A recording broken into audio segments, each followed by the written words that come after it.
நண்பர்கள் அனைவருக்கும் வணக்கம். இன்னைக்கு நம்ம அந்த வீடியோல சற்று முன் வெளியான மிக முக்கியமான அறிவிப்புகள் பத்தி தான் பார்க்க போறோம். அரசியல் அமைப்பு சட்டத்தை மாற்ற துடிக்கும் பாஜகவை தடுக்கும் அரணாக 40 எம்பிக்கள் இருப்பார்கள் என்று முதலமைச்சர் திரு மு.க.ஸ்டாலின் அவர்கள் தெரிவித்துள்ளார். கட்சியை விட்டு சென்றவர்களை மீண்டும் இணைத்துக் கொள்ள மாட்டோம் என்று உத்தவ் தாக்கரே தெரிவித்துள்ளார்.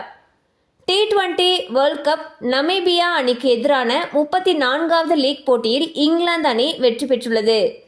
TCS நிறுவனத்துக்கு டெக்சாஸ் நீதிமன்றம் 1600 கோடி அபராதம் விதித்துள்ளது. வடகிழக்கு இந்திய பகுதிக்கு ஆரஞ்சு எச்சரிக்கை விடுக்கப்பட்டுள்ளது. பாஜகவால் ஒருபோதும் தமிழ்நாட்டில் வேரூன்ற முடியாது என்று திருமாவளவன் கூறியுள்ளார். இயக்கத்தில் இருக்கும் 10,020 பழைய பேருந்துகள் அகற்றப்படும் என்று SS சிவசங்கர் அவர்கள் தெரிவித்துள்ளார். உலக அளவில் 4வது பெரிய சந்தையாக மும்பை பங்கு சந்தை உருவெடுத்துள்ளது. காசாவில் ஹமாஸ் ஆயுத குழுவினர் நடத்திய தாக்குதலில் இஸ்ரேலிய வீரர்கள் 8 பேர் உயிரிழந்துள்ளனர்.